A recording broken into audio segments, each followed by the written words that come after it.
she doesn't know that you don't wash your hair. I told her that you only wash your hair about once every 6 weeks. The face she made was like, no, it's not possible. How? Hey there, I'm Isaac. I'm Taylor. And I'm Zach. And we're Hanson. And we're going to be answering 8 questions before 8.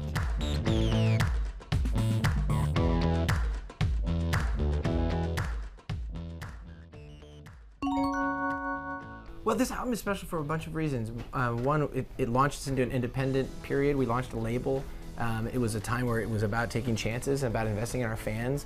And I think there's a special nostalgia for that decision, and it's really a thank you to a lot of fans that have stuck with us. They've come back. Here we are 20 years later, many albums later, many laps around the world later, and we really feel like we owe that to them. And so we wanted to do something special to celebrate it.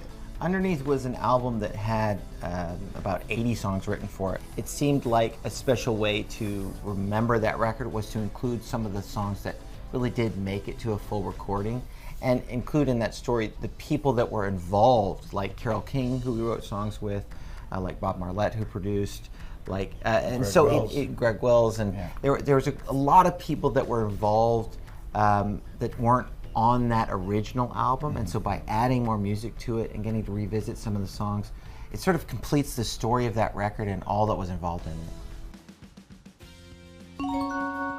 Well, Penny and Me was a really important part of the story of Underneath, amongst other things. It's the very first single that we released from that record. But it was also one of the very last songs that we recorded for the record.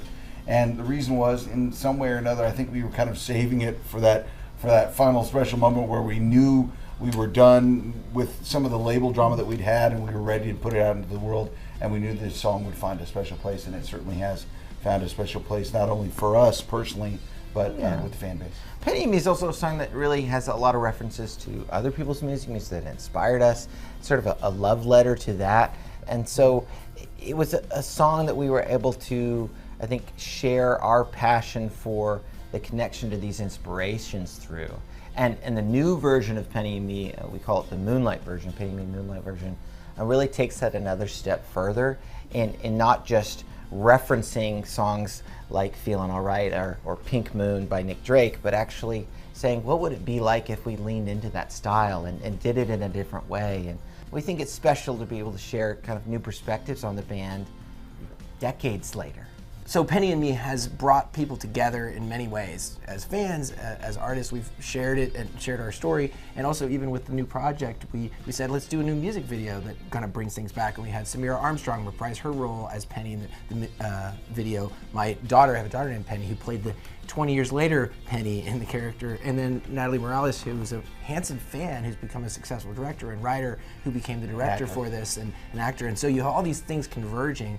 And we really think that that's what music is there for. It really is this through point for the life that we're going through, both as a fan and as artists. And it makes tours like this and releases like this even more of a celebration.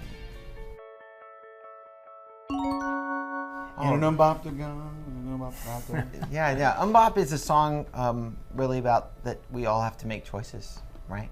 And in life, some relationships will last and some will be just short-lived, and even as a young person, we saw that you had to really choose the path you wanted to be on and fight for the relationships and the people you wanted to be in your life, because when you get old and start losing your hair, can you tell them who'll still care? You know, this is the lyrics of UMOP. The chorus is really about the passage of time. C'est la vie. C'est la vie. Things will come and go. And the verses talk about how you're going to have to grab and reach for the stuff that you want to be a part of your life. And in our case, that was really true early, because we knew music was something that would really fulfill us and fill us with so much joy in life, but also kind of other us, because so many of your friends were at birthday parties and high school dances and soccer games, and we were out doing gigs and making records in California. And having people screaming our names, which is the worst thing in the world. We've always loved the idea of putting a little bit of optimism into, well, there's a problem, here's a challenge, but this is where we're trying to go. And really that's what UMOP is. It's saying, hey, all these things are challenging, but you can't change it. You have to, embrace the moment. You have to be here right now. C'est la vie. The first thing that we did was listen to other artists we love and learn their songs and learn to sing their songs. that's important. That is, in a way, it's the apprenticeship of every musician is to first mimic. But the most important thing will be what you do that no one else does, the way you present your personality and your story and put your own words into your songs and your ideas, because it's your voice that's going to be the thing that lasts generations if you have that moment to connect with people and build a fan base. And definitely writing songs is a really, really important element of your creativity, because at the end of the day, you're the one standing up there singing them, singing those songs, and so you better have your signature on it in some way, shape, or form. And the best way is to learn to be a good writer. And so 7 kids, my 5, Isaac's 3. They're pretty tight. It's a brood. But there are absolutely a few musicians. I don't know if there'll actually be a cousin band. That might be a dynamic that would really cause the world to explode. But I do think there's natural collaboration. There is some music being made between the cousins because they're around each other. They're around music. Yeah. But I think deciding to be an artist and loving music, I mean, they're not necessarily the same thing. So it'll be something that we can't predict, who actually decides to embrace it and make this their life. But I would guess we'll have a few. Between the 15, it's the odds are with us that somebody's going to choose to take this path. Well, we are always into the idea of collaboration. I mean, the one I keep thinking about, which we've kind of joked about back and forth with the girls in Heim, would be a fun combination. Brothers and sisters together. Some sort of. The cool thing is you're a drummer. They don't have a drummer in their band. And we don't have a bass player. Is a bass player, and so we finally have a complete band.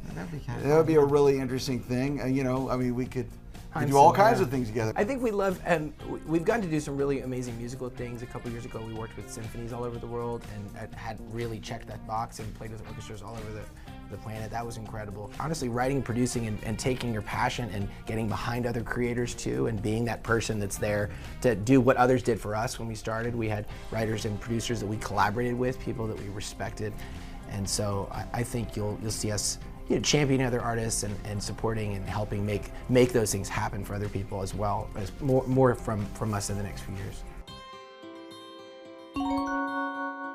I wish that we had an ability to say something to people about hair that had anything other than I use random shampoos all the time. I had this funny conversation the other day because the woman who cuts my hair also cuts my daughter's hair.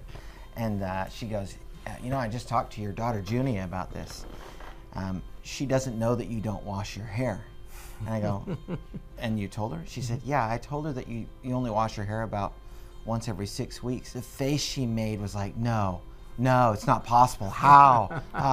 The answer is that, I think. It's just stop putting chemicals in and let your body just do the work, You only wash your hair every 6 weeks? I mean, I wash my hair every 3 days to a week. Every 6 weeks, probably about. I don't put shampoo in my hair. Hey, well, and that's I agree with you. It's better to not. Yeah.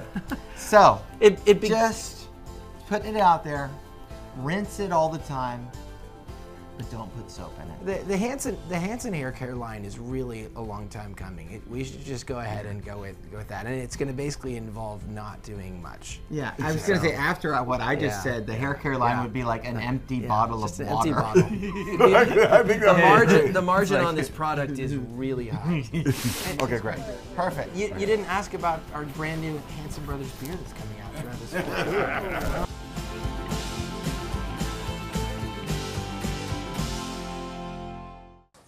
Hey, thanks for watching. Don't miss the Today Show every weekday at 11 a.m. Eastern, 8 Pacific on our streaming channel, Today All Day. To watch, head to today.com/allday or click the link right here.